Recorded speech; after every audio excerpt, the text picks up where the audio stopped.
The good news is a surprise.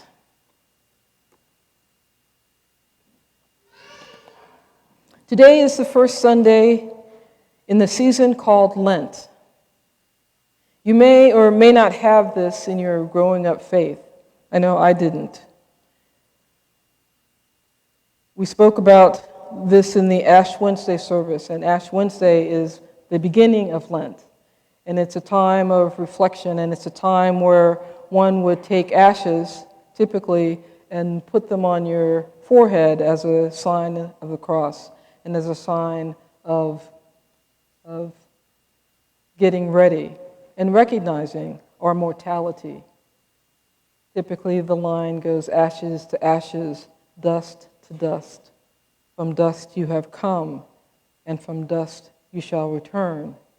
And through it all, know that God is with you.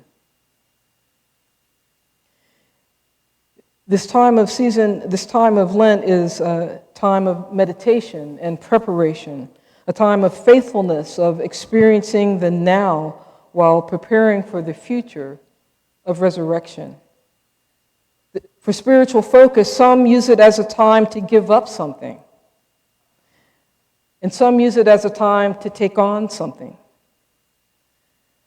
I have some suggestions for us to consider. Try giving up making snap judgments. Try giving up using harsh words this season of 40 days. Try giving up gossip for 40 days. Ooh, that's a tough one.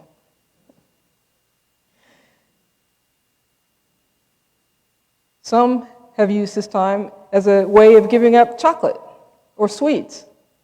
I don't know about that. But that's their spiritual practice, a preparation.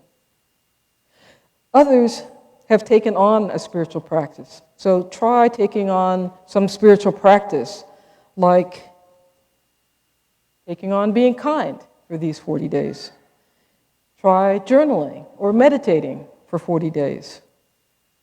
And I just remembered I forgot my object lesson in my office, but I was going to show you the hand labyrinth that I was taking on as a practice for these 40 days.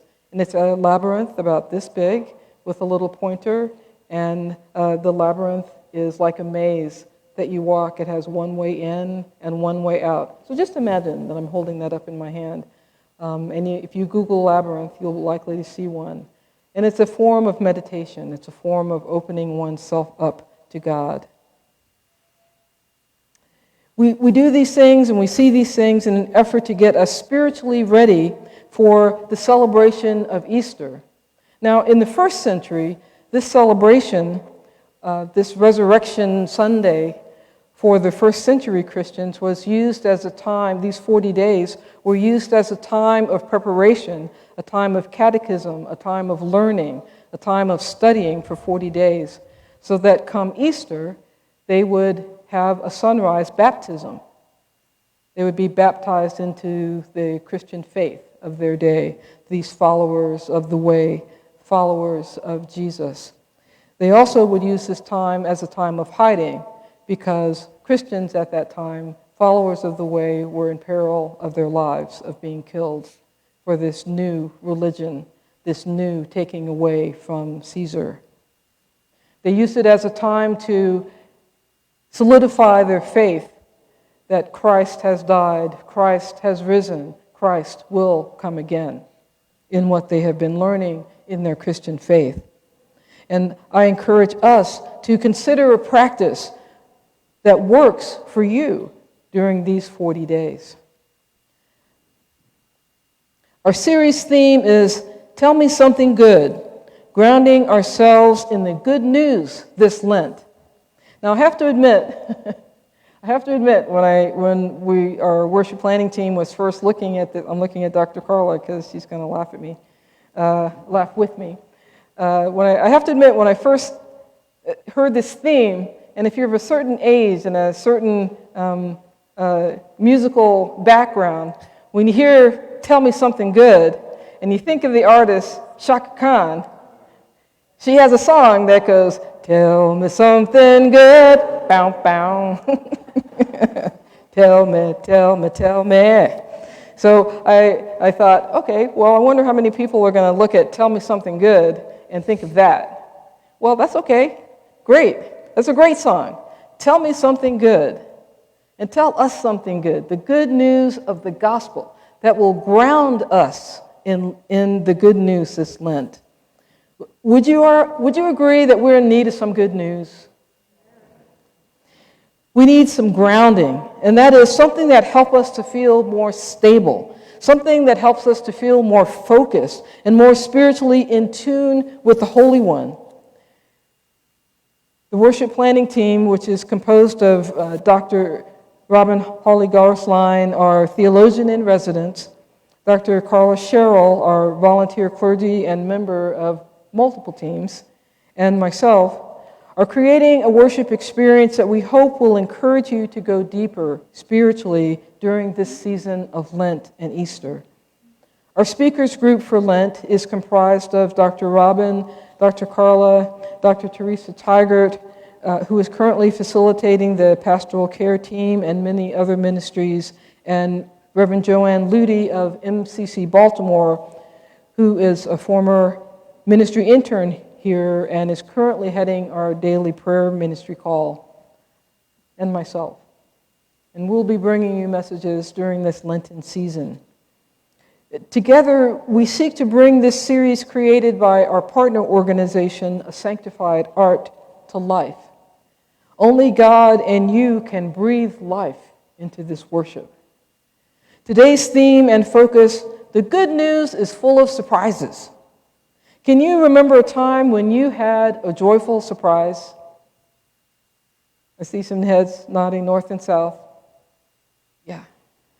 Maybe a gift that you weren't expecting, maybe a call from a friend, or that time when you blew by the police car or the speed camera and you didn't get a ticket. Time of surprise. The feelings here represent the head and the heart of the good news. Let's take a moment to unpack that term, good news. For some, it can be a comfort, and for some, it has been weaponized into a spiritual club, pounding the messages of unworthiness, of worthlessness, messages like, be like this or leave. You're unwelcome here. God will only love you if, with a capital I. Our theme encourages that God's message of love, connection, and community are meant to be good news for everyone. No ifs, no ands, no buts. Good news for everyone. For weary people and not a burden. Like the song says, Jesus is a rock in a weary land, a shelter in a time of storm. Our story today in the book of John begins just after Jesus has selected his disciples. Then 3 days later, they find themselves invited to a wedding. Weddings. Most times, an occasion of joining and gathering and merrymaking and sometimes dancing. I can imagine the dances that would have taken place at the wedding in Cana. I wonder what the cultural Macarena would have been. Hey, Macarena. Or the cha-cha slide. Left foot. Now slide, slide. Or even the electric slide. What kind of slide did they do in Cana in the first century? I don't know.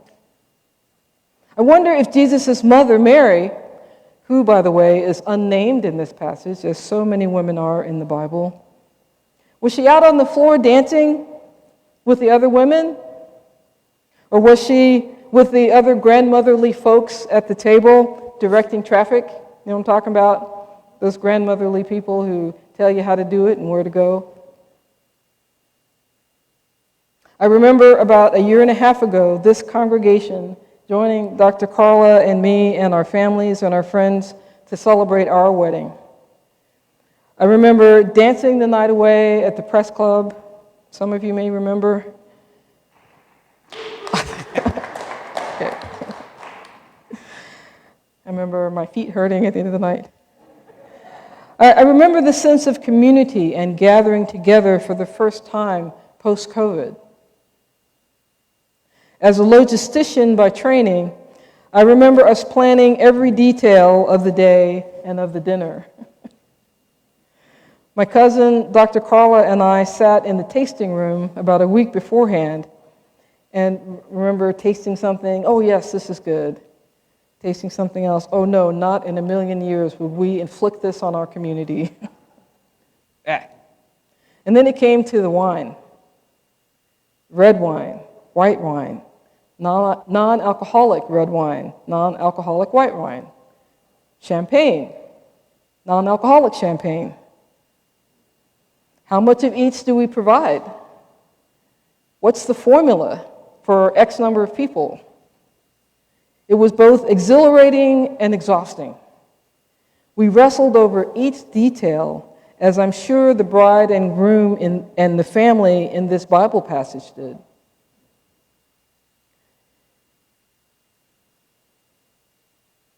Thank you, I love you. In the scripture story, we don't get to learn what brought them to the point that's noted in the story, yet we do get to learn about several outcomes. The wine ran out. Some translation of that word ran out also mean that the wine was found to be inferior or deficient in some way. Whichever it was a hospitality embarrassment and it was a nightmare. How did this happen? Who was responsible? Who was to blame? Who was really to blame? And who would get the blame and the punishment? Some suggest that the embarrassment would be on the family, those in power, yet the blame and the punishment would be on the servants, those not in power. Then something interesting happens. Mary goes to Jesus and lets him know of the situation, and his response is curious. I think it falls into the category, it's not what you say, it's how you say it. Woman, what does that have to do with me? My time hasn't come yet. Woman, what does that have to do with me? My time hasn't come yet. Woman, mother, I love you. Thank you for having me. Get out of my face. It's not my time. Why are you coming to me? Why are you telling me? We don't know Jesus' tone. We don't know Jesus' meaning. Is it a plea? Is it a taunt? Is it a statement? Is it a gauntlet being thrown down? But whatever it was, Mary, in true motherly form, appears to just go on and give direction. Do whatever he tells you to do. Similar to last week's voice on the mountain of transformation, speaking to Peter, James, and John. The voice we heard from the clouds, "This is my child, whom I dearly love. Listen to him," that voice said.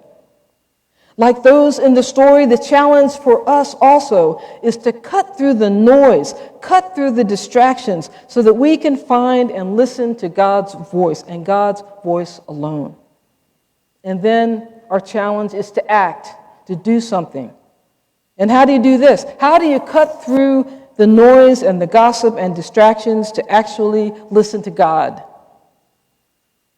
When the news cycle and the world is saying, "Look over there," rather than major on the majors of what's happening in our world, of the death that's happening, of the people who are getting shot in the street, of an administration who is not serving all the people.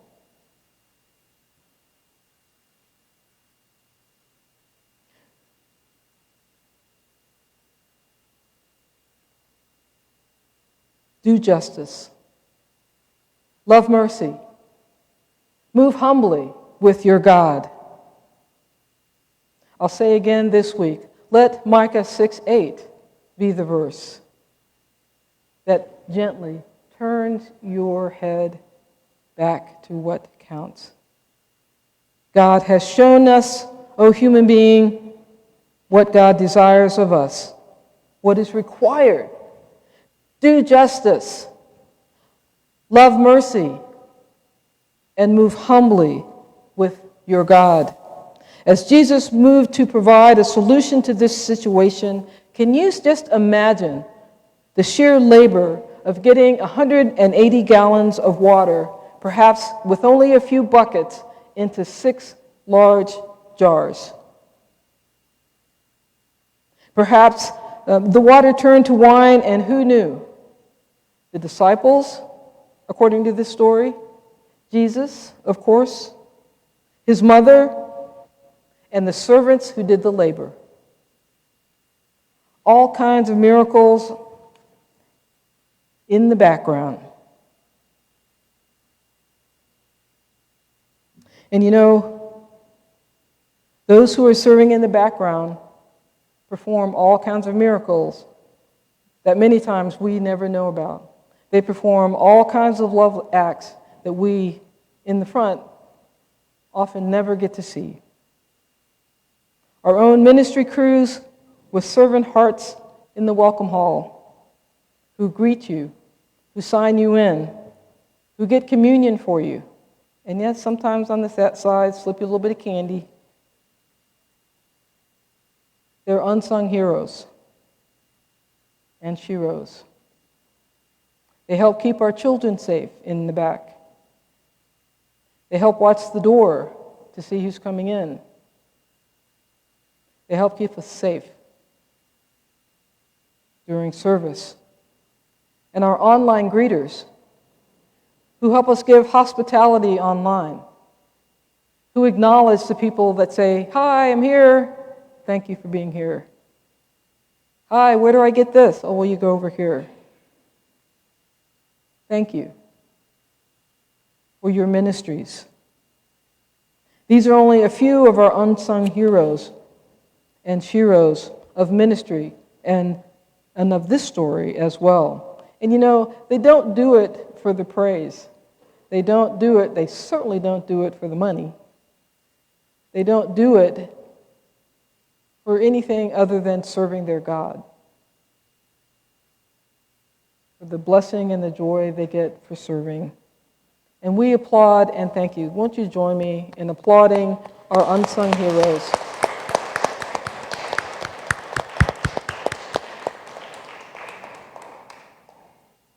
Our hospitality ministry, our sound ministry, our AV ministry, our other teams. Won't you consider joining a team?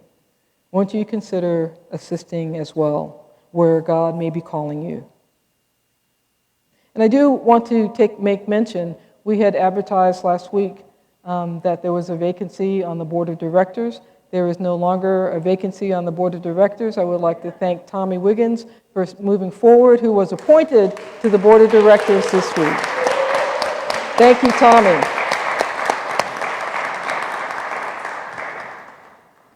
Jesus took the scarcity of a physical shortage and turned it into abundance. And not just more, exceedingly more. And it was not just exceedingly more, it was the finest. It was great quality.